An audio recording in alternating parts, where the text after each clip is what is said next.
Gurave Chandraya Radhikaya Tadalaya Krishnaya Krishna Bhaktaya Tad Bhaktaya Namo Namaha. So, pranam to all of you. Good morning from Alachua, and very happy to be again with in Istagosthi, all together. Tadatma Sangha Ki Jai.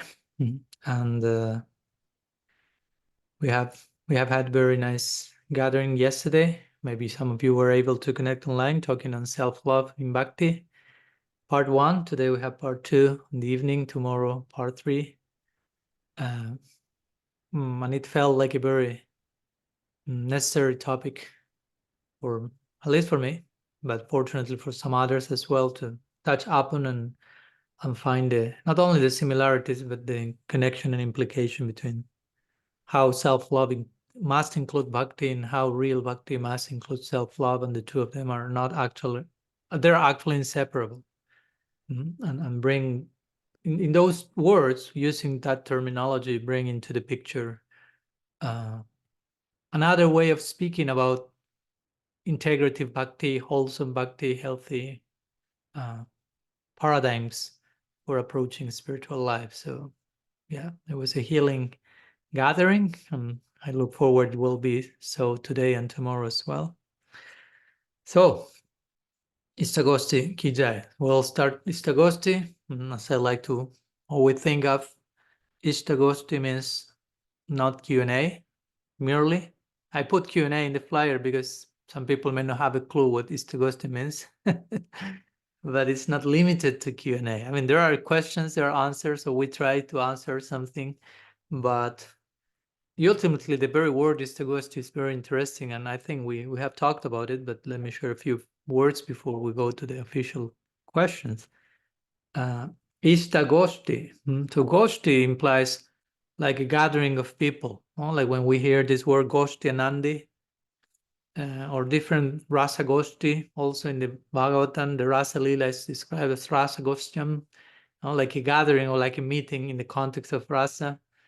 So Goshti implies a reunion of people around or revolving or constellating around Ishta.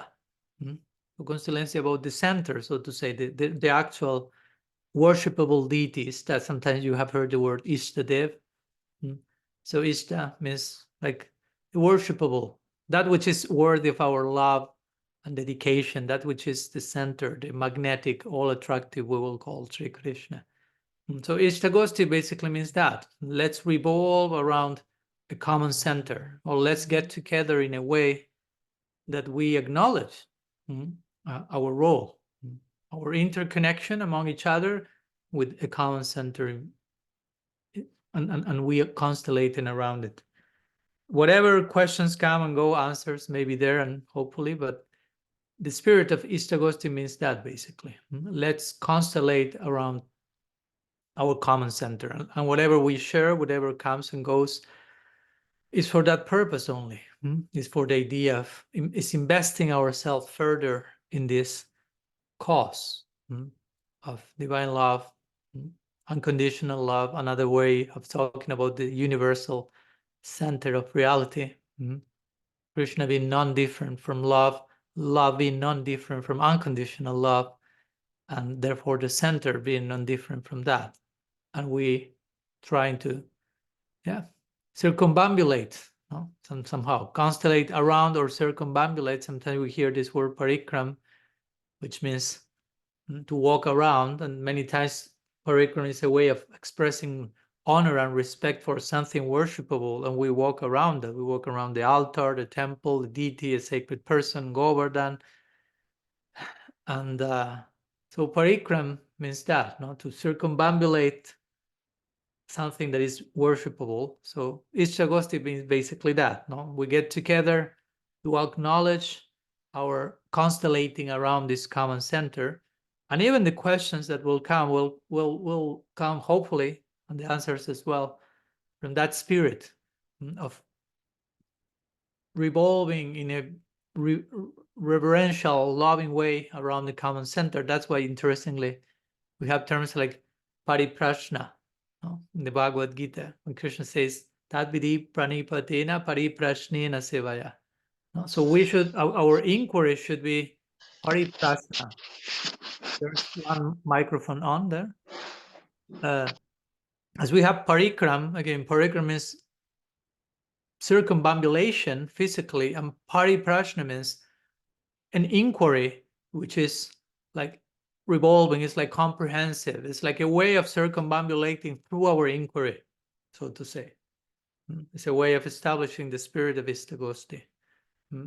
So anyhow, a few reflections that came to mind in this moment about what we are supposed to do here, and what we want to remind each other that we want to do in sacred gathering, in sacred Istagosthi. So let's say we will go to the questions, and I see Rasangi is raising her hand, but with your permission, Rasangi, and with Anutam Chitra's permission, I'm seeing her hand raised. So you may recall I have this question from Daniel from last week. Remember that I mentioned that we will start with that one, because also it's a question revolving around Ekadasi. And today happens to be Ekadasi, at least on this part of the planet. So it's an appropriate inquiry. So I'll make the question. I have it. He's not able to connect live, but he watches the episodes after. So he sent the question in a written way. I'll read it, and we'll try to say something about it. He says, I have heard a few explanations of the significance of Ekadasi, as well as the benefits of fasting on those days. However, when I observe Ekadasi, I feel disconnected from a purpose.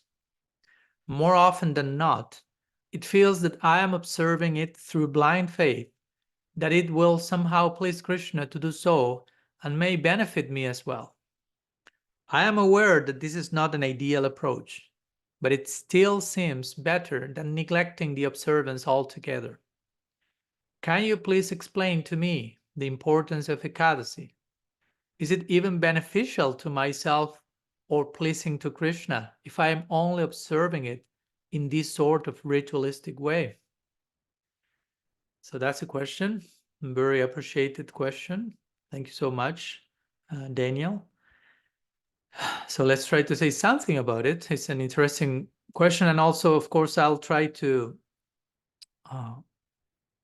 address the Ekadasi issue, so to say, but also not limit that to Ekadasi, no? But to whatever we do, so to say, we happen to be doing in the context of Krishna Bhakti, and how to do it in a way that is meaningful, very basically, purposeful, and not merely mechanical or catatonical, if you will, a catatonic repetition of something which must please Krishna, something like that, no? With this type of, I would say, mechanistic faith, no? Like, I know that by doing this, Krishna must be pleased. No matter what's my intention, something like that. No, I'm not investing an intention in what I'm doing, but I know that what I'm doing pleases him. That can be a complicated stance, no? Because yeah, we can just end up practicing, following Ekadasi or anything in a way that is devoid of heart, devoid of purpose, devoid of intention, and Bhakti is intentional. Bhavagrahi Janardana. Krishna Janardan, he is known as the one who takes the essence of our intention. That's what he considers in the offering, in the act that we are offering. Like I was the other day in the Spanish Istagosthi on Thursdays, we were talking about the verse that I happened to read recently from the Bhagavad Gita, which I learned in the past by heart, but somehow I lost sight of its importance in connection to this topic. Specifically, I remember some months ago we talked about, for example, many times about chanting the name and chanting rounds, and the issue of chanting a certain number of rounds and finishing the number, and even devotees that are overtly attached to that and thinking, okay, if I just do my 16 rounds per day and 4 regulative principles at the end of this lifetime, Krishna is forced to take me to Golok, so to say. And then I come with this verse, which is verse 28 from 17th chapter of the Gita. Asradaya hutam datam tapastaptam kritam chayat asaditi uchate parto nachat tat pratyanoiha. That's a very interesting verse, because there Krishna is saying, whatever is being done without faith, asradaya, without shraddha, asradaya, hutam datam. Now, whether it is sacrifice or charity, kritam chayat, whatever you are doing without faith, it's asat, Krishna says. It's unreal, basically. Does not exist for me, Krishna is saying. Asaditi uchate parta nacha tat prityanoiha. And that takes you nowhere, whether in this lifetime or the next. For those who say, in the next lifetime, Krishna is forced to take me to Golok if I bring him this number per day. But what about your faith? Where is your heart? Where is your intention? This verse clearly debunks this myth, so to say. Clearly shows, if you don't have faith, if the heart is not in a certain place, and the intention is not there, that's taking you nowhere. Probably you are even probably increasing your anarthas. That can happen. That will be one interpretation I will make of the term that Vishwanath Chakravarti Thakur made of the 4 types of anarthas, one of them being bhaktiyuta anartha. So bhaktiyuta anartha means anarthas which come from bhakti. Of course, not from bhakti itself. Bhakti is meant to uproot anarthas. But when you approach bhakti with the wrong attitude or the wrong perception, that can become a source of anartha in itself. Because you are increasing, again, your mechanistic endeavors, you are thinking that God, you are projecting a false idea about God, that Krishna is forced to give me this if I get to give this number. So you are projecting a completely wrong idea of who Krishna is. So you are increasing all these anarthas and misconceptions, all in the context of doing bhakti. You follow my point? So that's a way of understanding bhakti yuta anartha. We briefly touched upon that yesterday also, mentioning how bhakti without self-love is not bhakti, but we can practice that so-called bhakti and become more and more traumatized and troubled. So that becomes a source of anarthas. Again, we are increasing our trauma, our conditioning, our prejudice, our bias, our stagnation, while thinking that we are engaging in bhakti. And Rupa Goswami says this in his own way. If you go to verse number 2 of Upadeshamrita, what does he say there? He uses the term niyamagraha, atyahara prayasascha prayalpo niyamagraha, janas chalaulim cham sadvid bhakti vinashyati. He said, if you want, I'm putting it in that way, if you want to destroy your bhakti, you can do these 6 things, so to say. Now, of course, he's not proposing destroy your bhakti, but it's a way of saying, there are 6 things that will really get in the way of bhakti. One of them is niyamagraha, which has 2 meanings, of course. One is reject all rules and regulations and become like a rebel without a cause, whimsical, and just nobody tells me what to do, and I create my own version of everything. Or niyamagraha also means you follow all rules and regulations without having an idea, a clue, what's the purpose of them. You follow things externally, mechanistically, superficially, repeating things catatonically. That's, according to Rupa Goswami, niyamagraha, and that affects your bhakti negatively. That convinces you of a version of bhakti that is not bhakti. In that sense, destroys bhakti. It gives you a sense of, I'm practicing bhakti because I'm doing all this, but you are doing everything devoid of intention, devoid of heart in that case. So instead of melting your heart through bhakti, our heart may become more hardened, our structures become more rigid, we become more and more narrow-minded, fanatical, sectarian, in brief, a public danger to society, so to say, in the name of bhakti, right? So this is my introduction to the question of Daniel on Ekadasi, because it applies to Ekadasi and to anything else, everything else. So yeah, we are not meant to do Ekadasi as just some, again, bi-monthly or bi-weekly is in English, fortnightly stuff that happens, and oh yeah, tomorrow I cannot eat grains. Okay, I won't eat grains, and Krishna will be happy with me because of that. I will tolerate not eating pizza for 2 days a month, and that will really benefit me, or some whatever. Each one has their own version of that. But that's not the idea, of course, no? Ekadasi, in one sense, is not about fasting. One Srila Prabhupada say Ekadasi is not about fasting. Ekadasi is about feasting. And when we say feasting, we are not saying just make arrangements to eat 3 times more and more fancy preparations than usual. Not the type of feast, but feasting internally, feasting in terms of entering into a especially more sacred space that we may usually enter. Ideally, a day like Ekadasi, and you have in different traditions days like this that comes every month or every few months. You have Lent, like in Christianity, certain periods where we are expected to interrupt your normal dynamics. That's a very way to put it. We were talking about that some weeks ago in Arkansas with the devotees. This idea came of, we were talking about Achintya Veda Ved Tattva, and Srila Siddhar Maharaj defines this Veda Veda, one and different, as bipolar. No, that's bipolar doesn't necessarily mean something bad. No, bipolarity means like you have these two polarities, oneness and difference. So our metaphysical doctrine is bipolar in nature. But so we should represent that bipolarity in certain way also, not by becoming bipolar in the negative clinical psychological sense, but bipolar in the sense we shouldn't limit ourselves to be unipolar, in the sense of we have our way of living life, and we generally do things in the same way every day on some level. We have some structure. I do this every day tomorrow. And there's a way that we get accustomed to that, and that becomes our lives.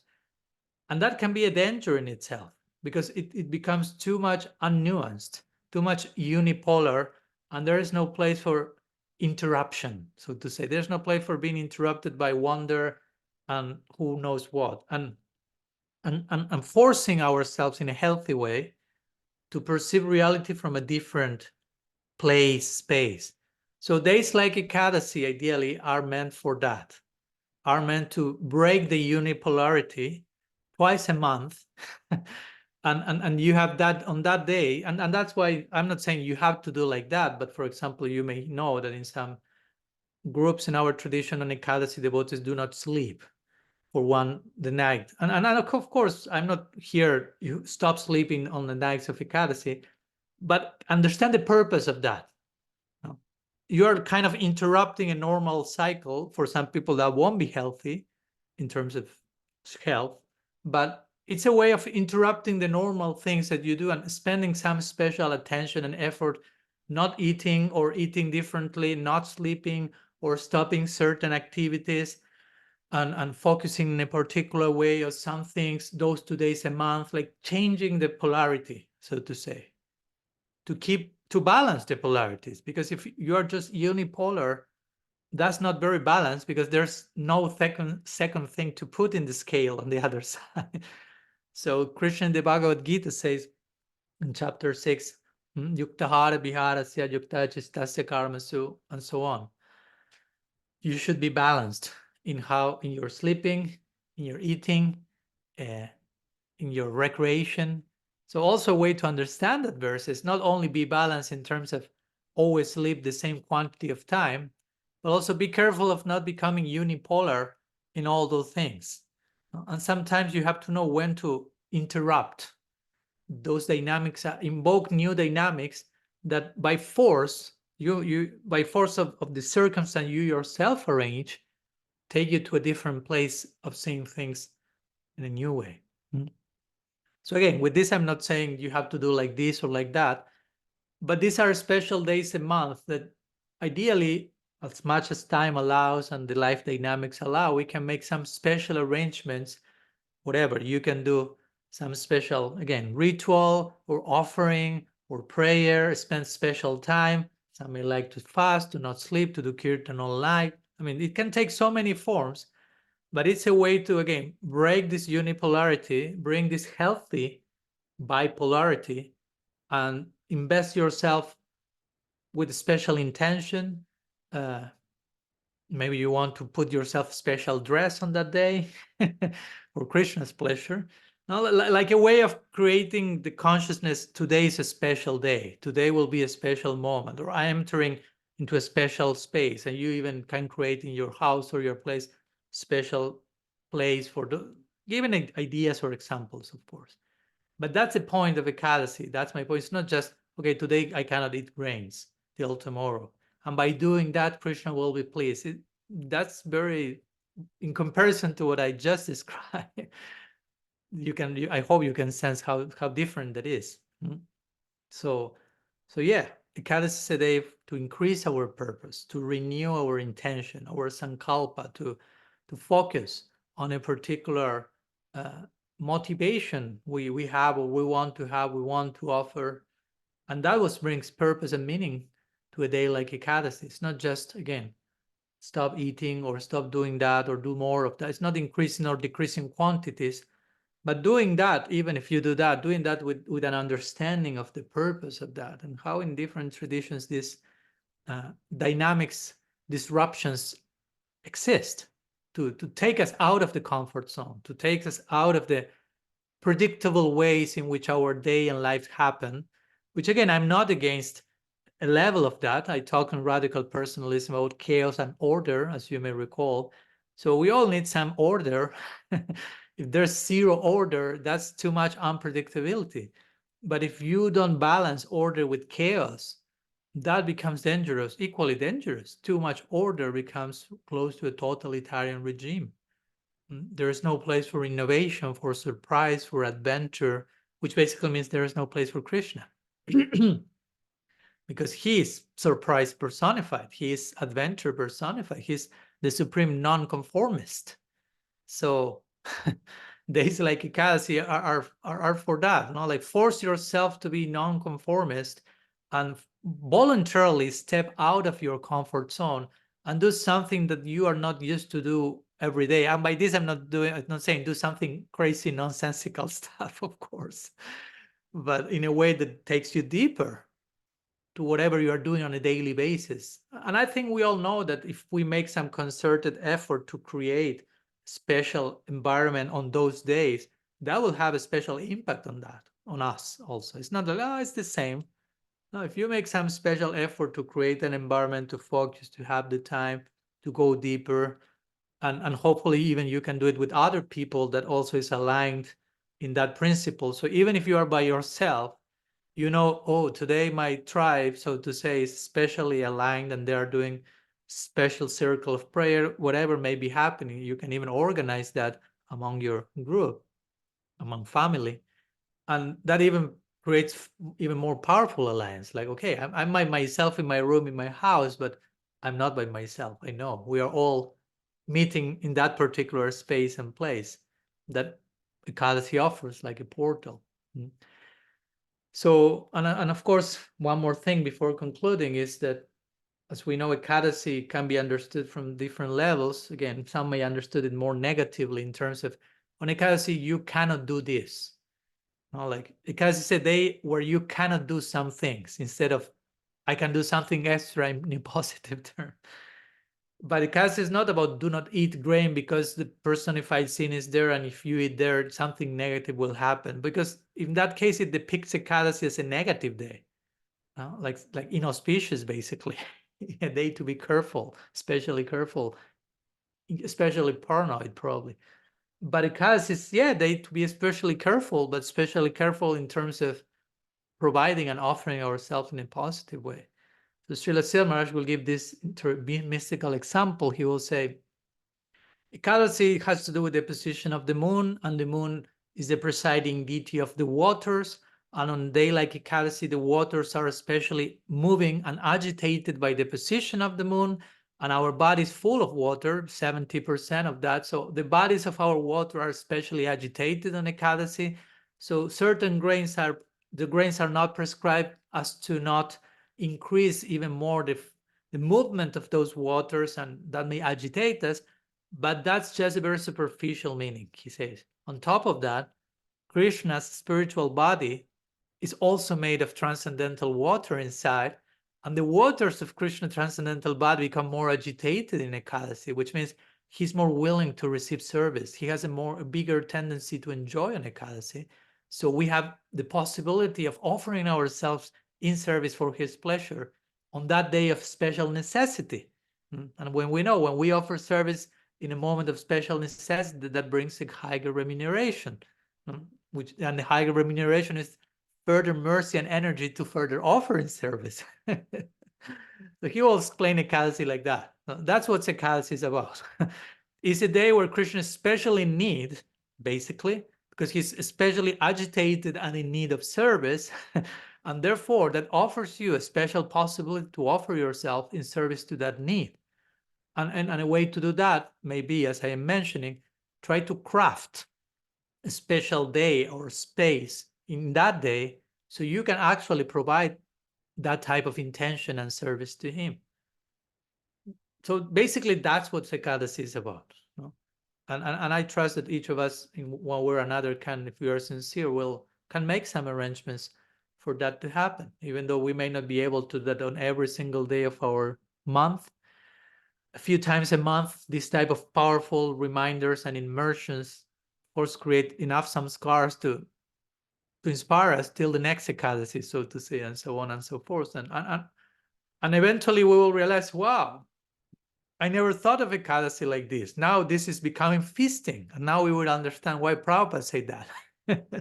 Ekadasi is not about fasting by feasting, but provided you make the necessary arrangements and approach it with the proper attitude. So that's what I will encourage, instead of just remain, I don't know, complacent and just following ritualistically, and something will come from that. Yeah, probably something will come from that. But part of that something is also that you get attached to do things in that way. And the more you do that, the more you reinforce that message and samskar, and you end up being a robot, basically. And we don't want that.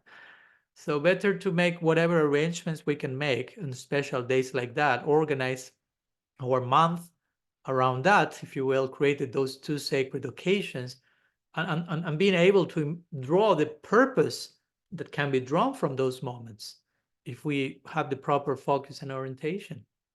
It may take energy and time to do that, but it's worth trying. So anyhow, some thoughts on that. Of course, so much more can be said, but I think that's a good way to approach it. And again, this is not only limited to Ekadasi, but to whatever vows or commitments we take in our bhakti tradition. So I hope that helps. Daniel is not connected here. He will let me know eventually if that helped at all. But I hope that helped to the ones that are connected here now. So let's go to the next question with Rasangi. You can unmute yourself, please. Haribol, Maharaj, so nice to be with you and everybody. And I love that answer. I think you've just changed my whole mood about Ekadasi. Jai, that was intention, to change Rasangi's whole mood about Ekadasi. After all these years, who could have thought? Anyway, and I was thinking that for me, my structure is so important, and getting out of it is disturbing, and yet unpredictability and change is a big part of life. So becoming comfortable with more spontaneity and change is a gift, right? It's such a gift. Yeah. I try to remember that, and it brings joy. Being a spontaneous brings me joy. And I loved your class last night. I look forward to more today. I think it was soothing and comforting, and just made us feel happy to know that it's okay to care for ourselves and love ourselves, and we're not in Maya if we feel that way. And I have a couple of questions, but I'll just ask one. Okay. Right now, you talk about in the non-dual chapter, there cannot be personality without non-duality. I know it's really important. and I'm trying to understand it. We're studying it in a group I'm in. And you talk about, I know it's really important in my development, in my bhakti, and my way of being in the world. And yet it's kind of mind-boggling still to me. And so you talk about we need to train our mind in non-dual thinking. So what does that mean? How do we train our minds in non-dual thinking, like day to day? Okay, thank you so much for the question. Yeah, we touched briefly upon that yesterday. On the importance, what does it mean to train our minds in non-dual thinking? Well, to begin with, I would say the first step is to understand that, at least for us, we are talking here in the context of our tradition, but of course it goes even beyond our tradition. We have to acknowledge that reality is non-dual in nature. And non-dual doesn't mean impersonal. Okay, I'm making that clear because in the devotees audience, sometimes to hear words like non-duality means Advaita. Literally, Advaita means non-duality. So we'll say, oh, that's Advaita Vedanta, that's Shankaracharya, that's Mayavad, that's impersonalism. That's the exact opposite to our tradition, and we will become all fired up. But the point is that every mystical tradition, every Vaishnava Sampradaya includes a form of non-duality. If you analyze even the names of the Vaishnava Sampradayas, not Shankar, but Vaishnava Sampradayas, all of them mostly speak about that. Shuddha Dvaita, Vishishta Dvaita, Dvaita Dvaita. Oh, that word Advaita is there. Ours is a Chintya Beda Bed, which is another way of saying, when you say Abed, you're saying non-difference. It's a way of saying non-duality.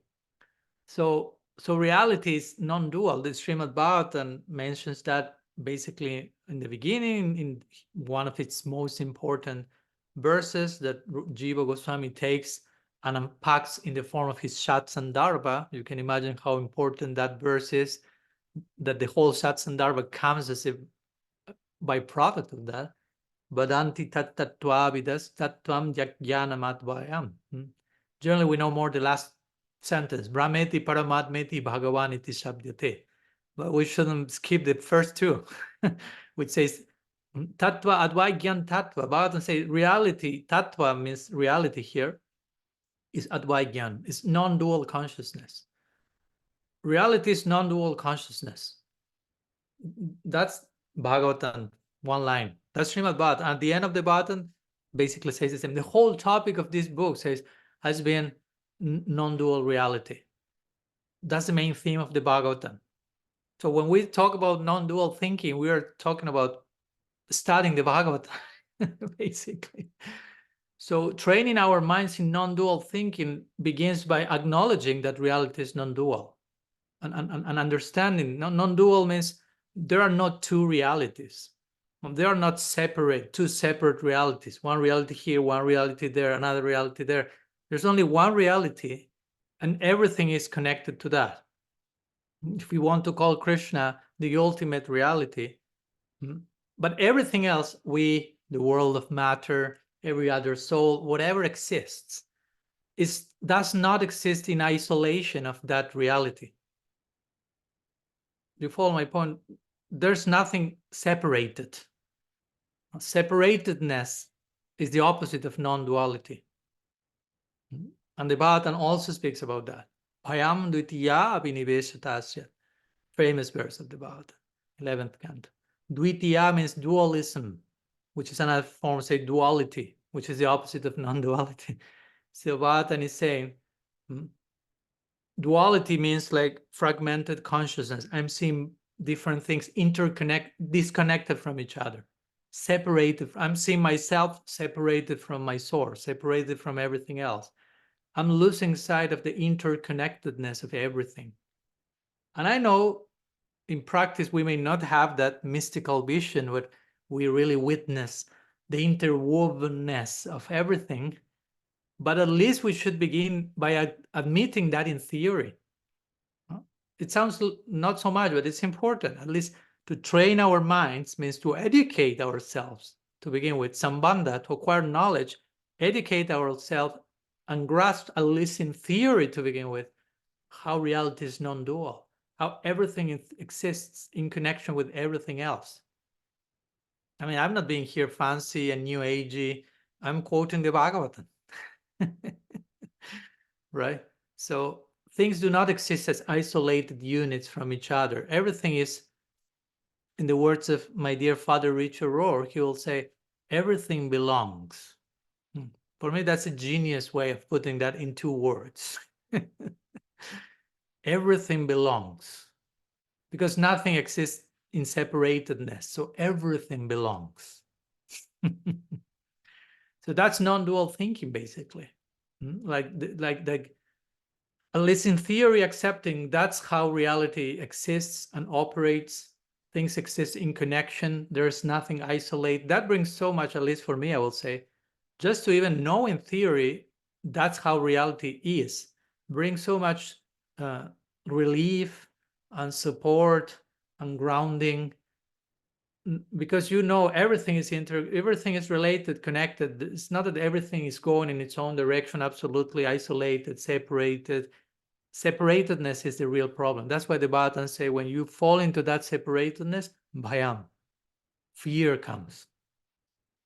Fear comes. And all the things that come up from that, all the anarthas that we may refer to, are coming from this. If you want me to boil down these terms, I will say, first, according to our tradition, comes avidya first. No, it's not chronological, but at one point in time. But first, avidya means lack of knowledge or ignorance, if you will, ignorance of who we are, so to say, of an ignorance of what everything is. So because of this avidya, dvitiya, because of ignorance comes this duality, this perception of things as separated from each other. Because of not knowing what is what comes dvitiya, no? Separatedness, dualism, dichotomy, fractured consciousness. Because of that, fear comes. Because I start to see things in terms of separation, groups, enemies, friends, disconnectedness. We lose sight of the harmonic connection with the whole. And from that fear, to cope with that fear, we engage in so many things that bring forth all the varieties of anarthas as we know them. You can call lust, anger, envy, greed, blah, blah, blah. All that comes from that fear, who comes from that perception of separatedness, which comes from avidya, from not knowing the reality of things. So, of course, the way to counteract that avidya is by vidya, by knowledge. By knowledge, instead of avidya and dvitiya, ignorance and duality, you have vidya, knowledge, and non-duality. As a byproduct of real knowledge, you realize, okay, everything is connected. We are all connected. That gives so much. Again, the Vedas say that, Vasudhaiva Kutumbakam, in the language of the Vedas. There is only one family. That's another way of saying everything belongs. There's only one family, say the Veda. I'm quoting Vedas here, ancient Vedas. Vasudhaiva Kutumbakam. There's no more than one family. In other words, non-dual reality. There are not 2 families. Everything is part of the same family, because everything is rooted, so to say, in the same mom and dad, Radha and Krishna, so to say, our universal parents, put it as you like. And this is pervading all mystical traditions, this kind of universal intuition that every genuine wise person will arrive at. It's like, on this foundation of non-duality, then there can be diversity on the basis of non-duality, as we were saying. On the basis of non-duality, we can relate to one another. Because non-duality means we do not exist as strangers to each other. We share a common bond. So that's actually what facilitates relating to each other. If I start with the foundation of dualism, each of us are alienated units from each other, you can imagine what type of relationship we will have, if you can call it relationship. So a preliminary factor for actual human interaction or any form of relationship is an acknowledgement of this foundation of non-duality, which in itself speaks about the relationality of everything. So those are words that probably we need to get more accustomed to include in our vocabulary. Reality is relational. Relational means it's two-way street. Everyone, we are affected by what the other does, the other is affected by what we do. And God himself, again, they are not like isolated people, indifferent people, impossible. Sometimes that's the word. God is not touched by whatever happens to anyone else. No, he's touched, he's affected. Of course, he doesn't mean that he's affected in the way we are affected. But if we are suffering, God's heart is touched, is affected by compassion, and so on. So yeah, I consider it very important. That's why I dedicated a whole chapter to non-dual thinking, at the risk of being considered a potential Mayavadi or something in my community, because most of us do not speak too much about non-duality and do not understand it properly. And by not understanding it properly, we reject it altogether. And the result of rejecting non-duality is that you become a dualist. And that's a problem, I can tell you. And in the name of representing a non-dual tradition like ours, we end up representing it in such dual ways. Not only philosophically, but in the way we relate to each other, by the way we see reality, we live life dualistically. So training our minds in non-dual thinking, I will say, is, again, exposing our minds, our thinking processes to this type of narratives, and thinking about that, and I'm trying to ruminate on that, and trying to from that rumination and thinking, acting as if that's true, so to say. It is true, but acting on the basis of that orientation, so to say. Each one of our acts is based on some type of knowledge and information that orients our actions, and that brings up some fruits. That's what we call sambandha, videya, and prayojan. So sambandha means you acquire certain orientation, some knowledge, then avideya, you act upon that, and then prayojan comes a result for that.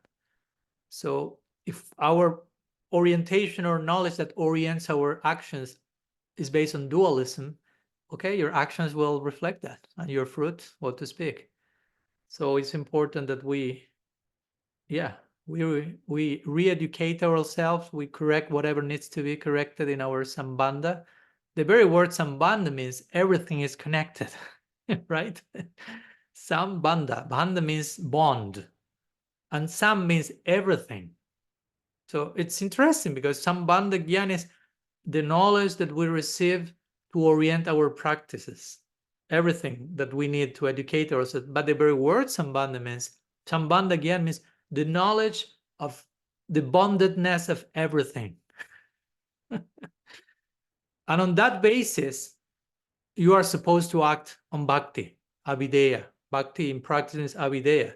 But the practice of bhakti is to be executed on the foundation of sambandha. Sambandha is a type of education that has to teach you everything is interconnected. Everything is bonding with it, everything belongs. Vasudhaiva Kutumbakam, non-dual thinking. Use the word you want, but don't miss this important lesson, because if not, our practice of bhakti will be devoid of that and will be dualistic. Or will be dualistic bhaktas, which is an oxymoron. It's a contradiction of terms. And you can imagine the twisted fruit of practicing bhakti with a dualistic perspective. You don't need to imagine. We have witnessed that on a daily basis in our lives or in other situations where you feel like that's who I'm becoming. How can such a noble and beautiful idea like Krishna consciousness be represented in such a sectarian, narrow-minded, elitist, racist ways? No, that's not Krishna Bhakti. But many of us do that because I'm not saying they're bad people. It's just they don't have a proper foundation. They are not properly educated on the nature of reality, so to say. The reality is non-dual. So that's non-duality. Again, here we are not saying everything is Brahman and I'm God and you become one with that. We are not saying that. That's, as I put in my book, radical non-dualism. But we are for radical personalism, which includes a form of non-dualism, but a nuanced form of non-dualism, which allows for relationship, relationality. So yeah, that's what I will say today in that connection. It's an important topic. Could I just clarify a little bit?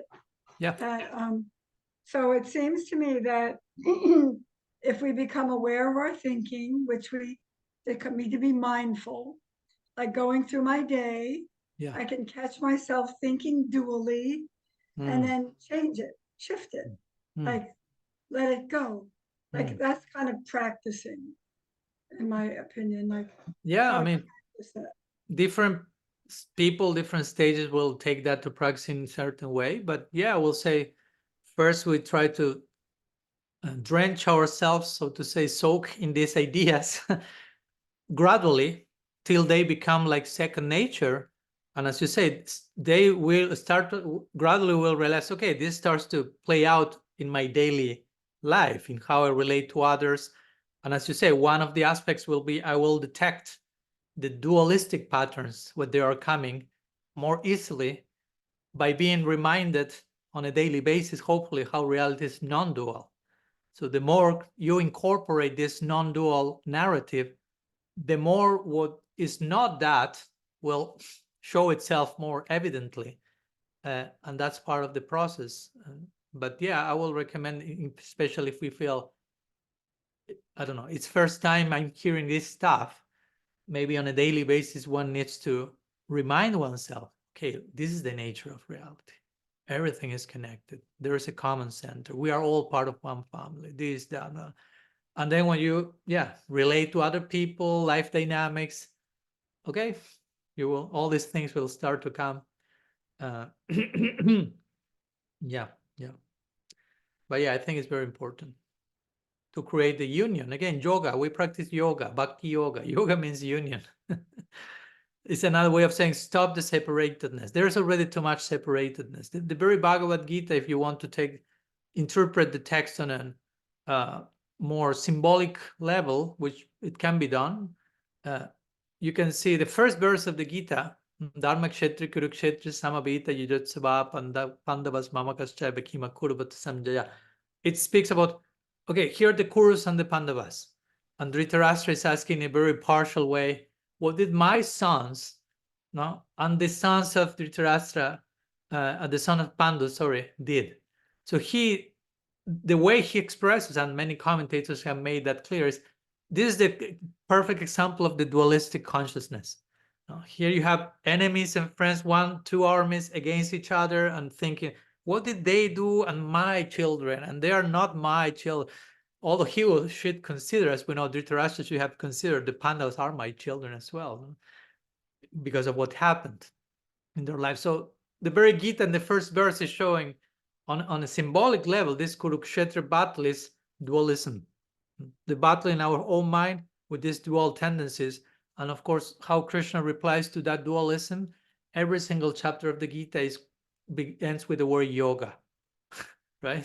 Sankhya yoga, karma yoga, jnana yoga, dhyana yoga, bhakti yoga. Yoga means union, bonding, no? Bonding. Let's bring together things. It begins with separatedness, Kurus and Pandavas, dichotomy, fracture, dualism, then yoga. So basically that's the pattern. That's the universal pattern. Like separatedness, union. Of course, the highest form of union is love. That's why we embrace bhakti yoga. But all these forms of yoga are meant to bring some form of union, some form of reconciliation of reality, like bringing the abyss of separatedness, bringing it closer and closer and closer till there is no separatedness. And ultimately that fusion or synthesis is bhakti, love. That's where there's no sense of separatedness, not in an impersonal way, but in love, you feel that there's no separatedness between what you love and yourself. In one sense, it's one. It's a dynamic oneness, right? That's the meaning of love ultimately. So yeah. Okay. Thank you so much, Rasangi, for your question. So now we have Anutam Chitra raising her hand. We don't see the camera, but if we can hear you, that's okay. I cannot hear you. I see that you in the chat say mic drop, so I don't know if your mic actually dropped. Because I cannot listen, we cannot hear you. At least not me. I don't know you. No?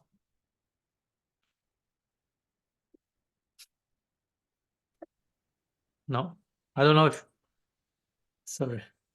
I don't know, Anutam Chitra, if you would prefer to send the written question in case your mic for some reason is not working. And meanwhile, I don't see any other raised hand in case someone else has something or a comment or something you may like to add. You back to Rasa, raise your hand.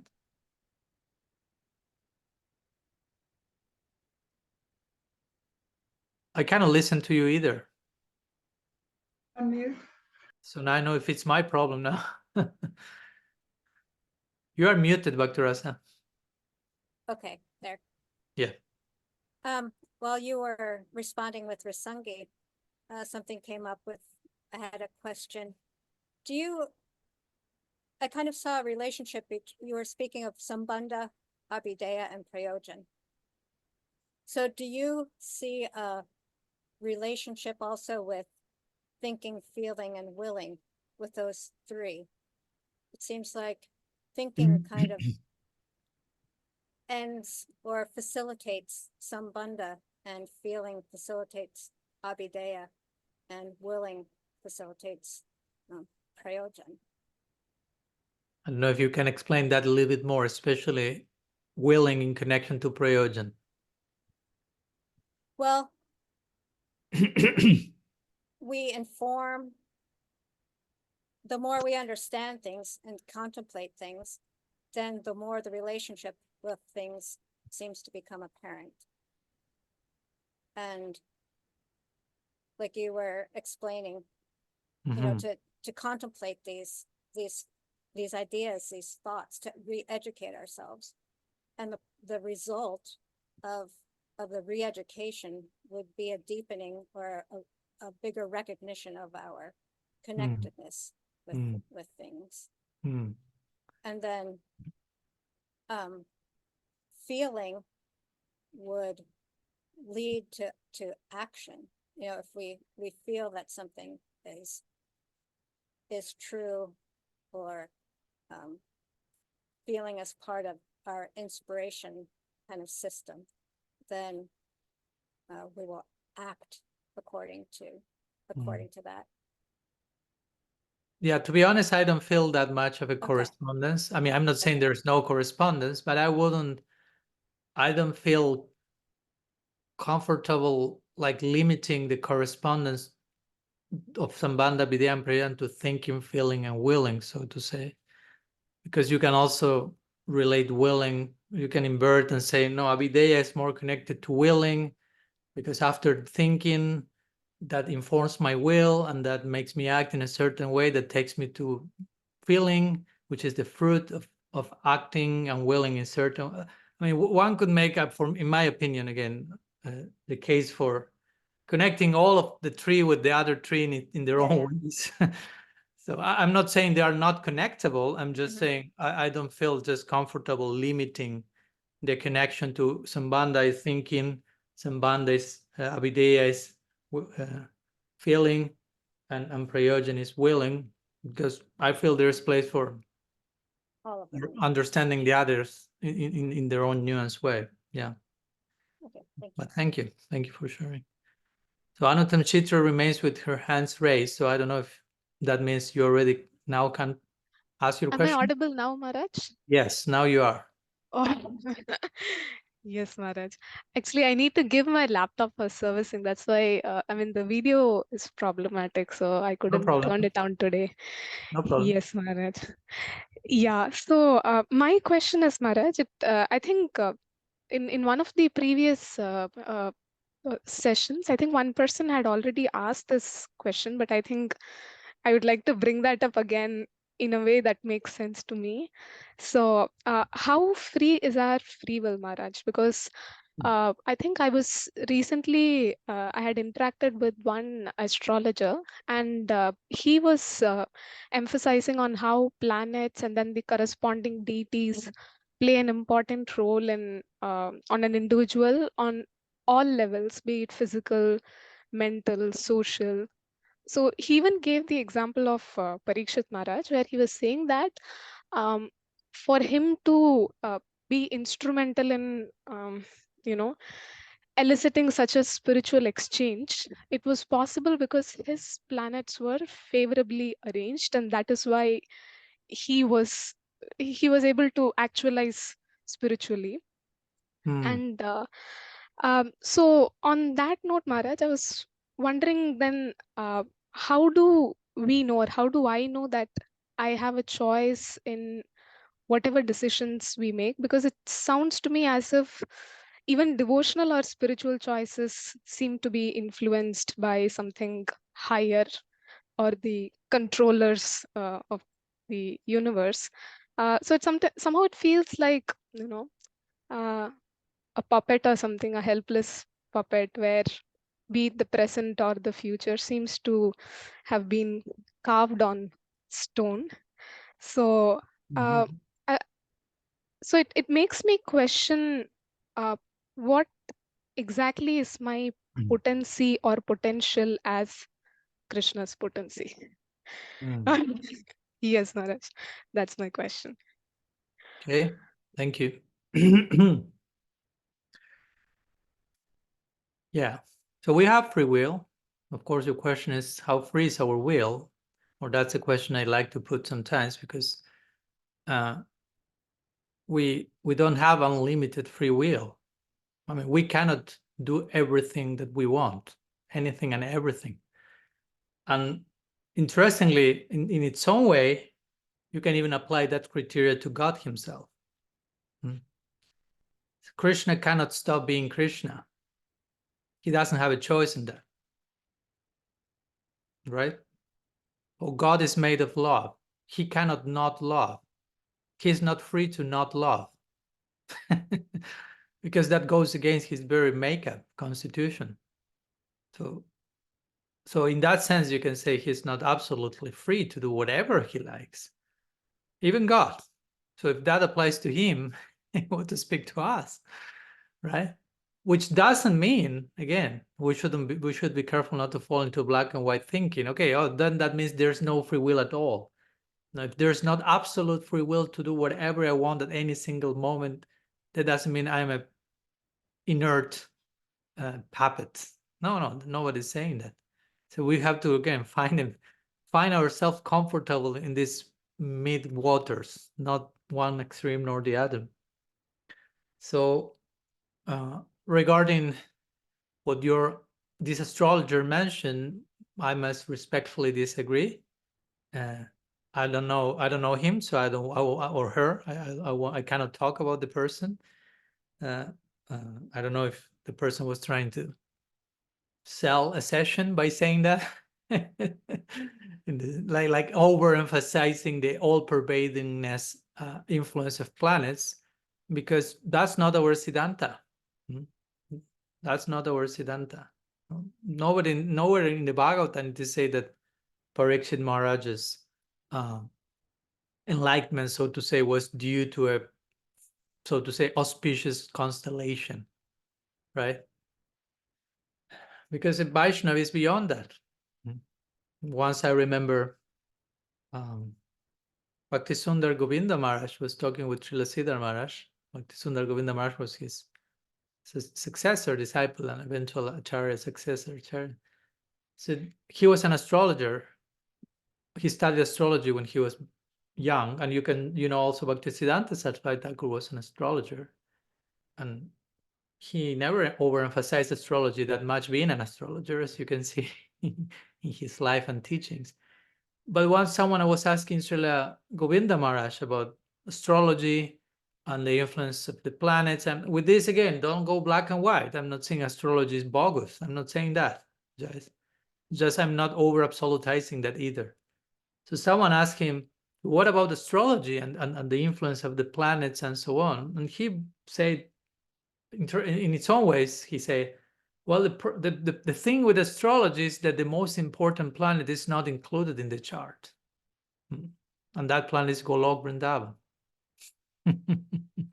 Like implying a devotee is someone who puts himself under a certain new planetary influence, so to say. Right? Golokir Premadan Harinam Sankirtan, says Narottam Das Thakur. Harinam Sankirtan, the gift of Mahaprabhu, is Golokir Premadhan, is the gift of love that comes from that planet called Golok. So whomever aligns with Harinam Sankirtan is aligning with that unique planetary influence coming from that planet, which happens not to be included in the chart. Right? So how much you can determine the life of a devotee and the influence in that person in connection to the planets of this universe, so to say. So that's not the same. Krishna says in the Gita, chapter 9, when he defines the devotees, Mahatmas, Mahatmanastu Mampartam, Daivim Prakritim Ashrita. So my devotee is he or she who puts himself, herself under the shelter, under the influence of Daivim Prakritim, of the divine energy, or Swarup Shakti, Bhakti. Like implying that people, those people, they are operating on a particular set of planetary influences. We could say everyone is operating by some planetary influence, but you have different planets, no? Spiritual planets, material planets, different influences, different presiding deities. And of course, there are devotees who are still in between, no? Not fully immersed in bhakti. Still some other influences are there, so you can consider all those planetary influences. But going back to the main question, we have free will. There are influences, but the fact that there are influences doesn't mean that we have been devoid of free will. No? You ultimately, I will say like this. I mean, free will doesn't mean that I'm free from all influences, because the word influence is not a problem. Free will actually means pick your influence. Free will means choose your planetary influence. That's my new fancy way to describe free will from now on. Pick your planetary influence. You want to be influenced by Rahu, Ketu, Saturn, or you want to be influenced by Golok Vrindavan? A mixture of them. So that's free will. Free will is you can choose, because you can choose, all of us can choose, under the shelter of which influence or which energy we want to put ourselves. On a daily basis. I think that's the direct experience of every one of us. I mean, we are not inanimate, inert objects, no? We are not, it's not that everything is predetermined. Although I must confess, I mean, it's not my confession, but there are devotees in the Gaudiya community who think that we have no free will. That's interesting. Of course, I disagree, but they have their own ways of concluding we have no free will at all. And I don't agree. And it sounds even scary because it's reducing the ontology of the soul to an predetermined object, basically. No? And sometimes we have to be careful in how we, and maybe we don't have time today to go into the details of that, but even sometimes in the way we express ourselves in terms of Krishna controls, and Krishna is the supreme controller, and he can do whatever he likes. And sometimes we may say those quotes because everyone is saying them, but we don't figure out the implications of them. Because if you play out some of those ideas to the fullest degree, it can end up as I have no choice whatsoever. At any moment, Krishna can interrupt and do whatever he likes, and he's not respecting my free will. I have no voice, no opinion. And that's not nice. That's not loving, basically. If I'm relating with someone which at any moment can jump onto my own free will and cancel it by his own will, how much is a loving relationship? Because love entails voluntary choice and investment in that reality, in that connection. So we have to come to terms in how we express ourselves, how we think of Krishna, because we may say, yeah, there is free will, but at the same time, we may say things in terms of, at any moment, Krishna can do whatever he likes, and I have no voice whatsoever. So that means you have no free will then. So you have to harmonize, reconcile that, or understand those quotes in a nuanced way, or stop using those words. Do you follow my point? So I think it's important, because in many of our Gaudiya lingo, we may invoke some of these ideas, which sometimes are not even in the scriptures, but just have been passed on in the oral tradition, which is not precisely parampara in this case, but some other oral tradition. And you just like, okay, yes, everyone is saying, that's why I have to repeat that. But again, how does those things impact on my free will? We have to reconcile. That's over and over again mentioned in Shastra, tatu samambayat. We have to put everything in the scale in such a way that things are reconciled, not that one thing cancels the other. Now, scripture says here, this jiva has free will, and also the scriptures say Krishna is the supreme controller. Okay, so how Krishna can be the supreme controller without canceling my free will? You follow? This type of thinking we have to develop in terms of scriptural understanding, because scriptures say jivas have free will. Scripture says Krishna is supreme controller. So we cannot just cherry pick one of those to the point that one is canceling the other. That's not how Shastra is to be understood. But we have to incorporate all of them, integrate all of them in a way that they are complementing, harmonizing, integrating, and not like killing each other, so to say. Or we end up saying a whole bunch of contradictory things one after another. And as we say before, if that's our foundation, on that basis we are practicing. So what will be the fruit of that practice? So yeah, there is free will.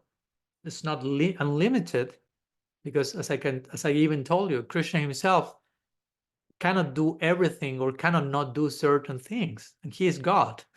You get it? So, but that doesn't mean, again, the extreme of we are predetermined substances with no choice whatsoever. There is a choice, and the choice is under which Shakti do I choose to put myself? Now, jivas, in order to retain our experience of individuality, we have two choices. I experience my individuality under the influence of Maya Shakti. I experience my individuality under the influence of Swarup Shakti. Those are the two options, basically, if you want to boil down free will to that. If you don't want to put yourself under any of those two influences, the third remaining option is you enter Brahman, but you lose your experience of individuality. So if you want to remain an individual, experiential individual, you have to choose between these two influences. If you want no influence whatsoever, okay, you have no influence, but you have no individuality as well. So there is a price to pay for remaining under no influence whatsoever, if you want to put it like that, of course. So there's not a problem with being influenced by something. The thing is to pick the correct influence. So I want to be influenced by love. I mean, to fall in love means to be influenced by love. To love Krishna means to be influenced by love. He's influenced by love profoundly, extremely. So again, God is influenced. God is partial. He's impartial in one sense, but he's partial at the same time. We know that. So again, we have to come to terms with these ideas. As God has free will, and God has free will, which doesn't mean he can do whatever he wants, as we explained, but which implies that he's influenced by certain Shakti, and so on. And he becomes partial in certain direction while remaining impartial. So on some level, all those principles also can apply to us. We have free will in our own way, not like Christians. And the scope of our will, of course, the more enlightened we are and the more we pick the right influence, Swarup Shakti, Bhakti, the more the expression of our will becomes more informed, more clear, more empowered. And we will be carried by that influence, by love. The less we have that, we'll be carried by the gunas, as we know. That's basically the influence. Which type of the free will is which type of influence do you want you to be carried by? Yeah, that's not the problem. The problem is when we choose in the wrong direction. That's basically it, right? So that's what I will say regarding free will, astrology, and some other related topics. Of course, there is so much that can be done, and there are books written on the topic of will and agency, even from different perspectives, Vaishnava and other sampradayas, and so many more things, but just to keep it hopefully simple and understandable. So I don't know. I hope that helps. Yes, Maharaj, that was wow. So I've taken down, and I think I'll revisit this in the recording.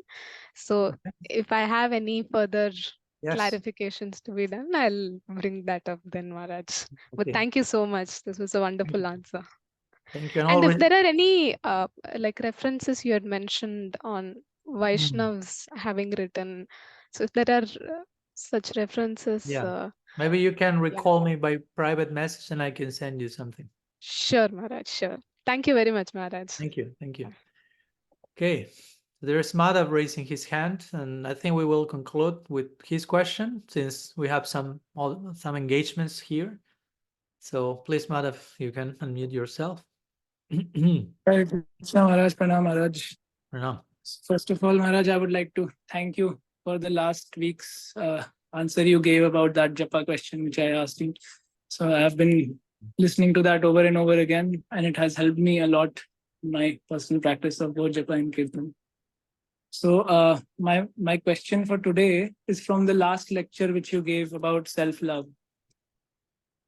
So in that lecture, you said that it is very important to identify when we say, let's say we say, I love you. So we need to know, we need to identify what we mean by I, what we mean by love, and what we mean by you. Mm-hmm. And you also put that section from Bhagavad Gita from the 2nd chapter where Krishna says that Ashcharyavat verse, wherein he says that the soul is Ashcharyavat. So therein, Krishna is speaking about the soul being Ashcharyavat. And at the same time, when we say that I love myself, so the self is basically the soul. So in a sense, we are to love the spiritual aspect of ourselves. So, but we also have aspects about ourselves which are not very spiritual, which are not very congruent with spirituality, which are like directly opposing our engagement in spirituality. So how do we love those aspects of ourselves, or what do we do with those aspects within ourselves? Mm-hmm. Okay. Thank you. Of course, the answer, and I imagine you can imagine what will be my answer, but I'm not proposing here. I don't know. You detect that you have certain dysfunctional aspect of your psychology, and you love that, no, and you're like violent or envious or dualistic, and just fall in love with all of that, no, because again, that's not you. No, that's not you. That's not the Atma and its potential. That's something that still is getting in the way of that. So when we say self-love, we are talking about the self, the actual self, right? The Atma and its potential. That said, of course, there is a body, psychic body, material body, and we are in the process as bhaktas, in the process of spiritualizing that. There is a sadhaka deha and so on. So there's place for loving all that. No, there's place for loving all that. Again, not in a narcissistic way, but in a how to say, in a wholesome way. No, like this is a gift I received, sadhaka deha. No, my mind and my body. I'm in the project of invoking bhakti in my life, so every pore of my body becomes imbued with bhakti samskaras, devotional impressions. So the more that happens, or as much as that happens, that's lovable, so to say, right? And those aspects of my psyche, if you want to put it like that, that become influenced by bhakti, I mean, there is place to appreciate that, to care for that, to love that, if you want to use that word. And whatever is still getting in the way of that, I wouldn't say you have to hate that, no, and reject that, and because that's not very practical, in my opinion. You have just to be compassionate and detect that and integrate those aspects and into their proper expression, so to say. Like if there is some fears, there's whatever tendency we know is not an enlightened one. Okay, approach that particular aspect of your present personality. Try to understand from where this is coming, with compassion, from where this is coming. This is not me. I'm not over-identifying with that, but that's there. And somehow I'm still identify at times with that. But if I think for a minute, I know I'm not that, but somehow that's still there. So where does this coming from? How to deal with that? How to integrate that in my bhakti project? How to purify that tendency and take it to its natural expression with Krishna in the center.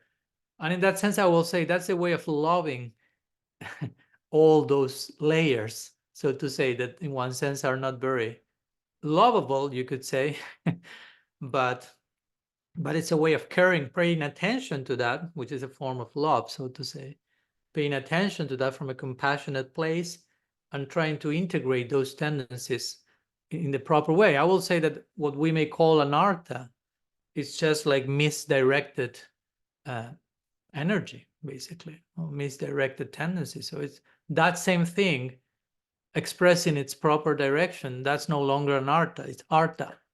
Artha means value, something valuable. So anartha means I'm just investing this particular tendency in a dualistic direction, in an illusory direction. So I need just to recalculate, and use that energy and that tendency, try to express it with the center. Like Prabhupada will give the example of the one. Krishna is the one, everything is a zero. So I try to bring Krishna into the picture and find this particular expression, take it to its natural expression. So whatever anarthas we have, they are just distorted expressions of things that could be expressed in a healthy way. So that's our challenge. That's anartha nibriti, basically. Anartha nibriti is not just, I'll keep chanting my rounds and all this crap is going out of my life. Something like that. Sometimes devotees may address the practice from that spirit. It's more about how I can redeem these tendencies, how I can find the proper ideal expression of this thing, whatever it is, in service to Krishna. Again, that's bhakti. Nothing needs to be rejected. Everything needs to find its proper place of integration. So for me, that will be a way of showing self-love, so to say, with those things which are not myself, but which in potential are tendencies that can be integrated into my personality, and that personality eventually can become fully spiritualized in bhakti, and that fully spiritualized personality can become part of my eternal identity, as we talked many times in the past also. So in that way, you can tie the whole thing to your ultimate self.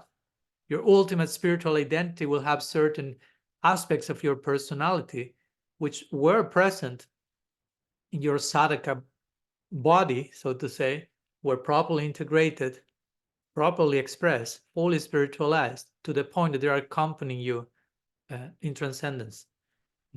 But again, we have to begin somewhere. So I will say that somewhere is facing those tendencies, call it like that, with care, with compassion, like trying to understand them, not demonizing, not stigmatizing, not in need of doing that with others or with ourselves, because we can choose to orient our life in that way also. Like nartas are demons and they're attacking us and we have to fight against them, and we develop all this like warlike paradigm. And again, it reinforces generally lots of dualism. It's us and them, us against them. Someone is trying to do. You can see Maya like she wants me to fall down, instead of no, she's a Vaishnavi serving Krishna, I'm better than you. Right? And so on and so forth. So at the end of the day, like Srila Silmar said, you will realize there are no enemies. There are no enemies. The only enemy is the pattern that makes me think that there are enemies. But when I solve that in my own mind, there are no enemies.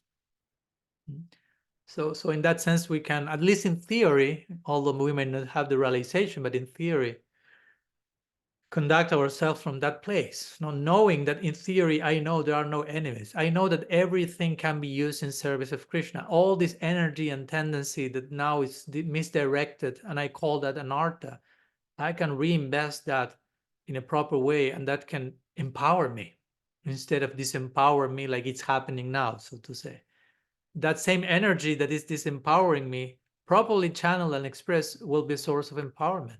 So I just need to figure out how to do that, how to understand what's the background of that particular art, how to express that energy. And that's what we mean by bhajan and kriya, by engaging in bhajan with vigilance, with introspection, with thinking together, with sincerity, and trying again not to reject anything. Bhakti is not about rejection, it's about integration. So I will say that's another expression of self-love. Yeah, in connection to your particular question. Yeah. So basically, it's like if somebody is taking care of their bodies, so they also clean up their bodies. So similarly, it's like cleaning up our psyche. So that's an expression of self-love. Yeah, we don't need to reject anything. Again, body is not to be rejected. It's an energy of Bhagavan. Krishna is inhabiting every atom. So every atom is worshipable. So why need to reject that? It just need to be acknowledged, that fact. You have to acknowledge, to allow matter to be what it is in your life, a sacred energy, which is not separated from God. And the same with psychic energy. It's just energy, psychic, physical, call it, it's all energy, it's all potency, and potency has potential. So now sometimes we are just missing potential, basically. So we need to just allow all potencies to show their potential in the proper direction. And we have free will for that. So yeah, if not, we are just experiencing missed potential. That's what we may call an artha. That's another way of putting an artha. Misdirected potential, misread potential. When you learn to do it, to express it is no longer an art, it's artha. So yeah, here Anuttam Chitra is quoting something by Carl Rogers, very interesting author, by the way. He said, the curious paradox is that when I accept myself just as I am, then I can change. So yeah, again, it's very important to have that type of acceptance, even if I'm still identified with my psychic movements and I'm still partial and limited in so many ways. First, you have to accept that fact in order to change that fact. You cannot change the fact that you haven't not accepted first. And you have to accept that with compassion, not with resignation and self-loathing, and because that's not acceptance. You are not accepting anything in that moment. You're just keep rejecting. If you say, I accept that I have this, which is so hateful, and I reject it so much, that's not acceptance. You are not accepting anything. So real acceptance is accepting those facts with compassion, with care, and on that foundation for the purpose of change. Again, not accepting that as an excuse to over-identify with that and remain as such. No. I'm accepting that because I want to grow and improve and mature and change. But first, yeah, radical acceptance. So that's another way of self-love. Yeah, so many expressions of self-love in Bhakti that we can talk about. So thank you for the question, Madhav. I appreciate it. It's a further reflection on the topic. Of course, I'm talking these days, so it keeps the whole dynamics rolling, so to say. Thank you so much, Brother. Thank you. Thank you to all of you. And there are no questions, more questions. And also there's time here to leave. We have to do some other things today. So my pleasure, as usual, to be with all of you in Istagosthi, trying to orbit and constellate around this common ISTA, this common center, our non-dual reality, and so on and so forth, expressing our free will in the context of self-love in Bhakti. And looking forward, see you next Saturday. But of course, you are invited to connect later for those who can, according to their local timings today, tomorrow, for the lectures we will be sharing. I hope you were able to watch our podcast with Richard Rohr. That was beautiful. You can watch it again if you want, no harm. I'll do myself. So thank you so much. See you very soon. Thank you for your presence and Sangha in Tadatmya. Sriman Mahaprabhu ki jai, Sri Harinam Prabhu ki jai. Shri Shri Gaur Nityananda ki jai, Shri Shri Gaur Gadadhar ki jai, Shri Shri Radha Madan Mohan ki jai, Radha Govinda Dev ki jai, Radha Gopinath Ji ki jai, Gaur Bhakta Vrind ki jai, Shri Ekadasi ki jai. Gaur Premanand Hari Bo. Jai Kalpatarubhyascha Kripa Sindhubhya Vacha. Patitanam Pavanebhyo Vaishnavibhyo Namo Namah. Ananta Koti Vaishnava Vrinda ki jai. Gaur Hari Bo.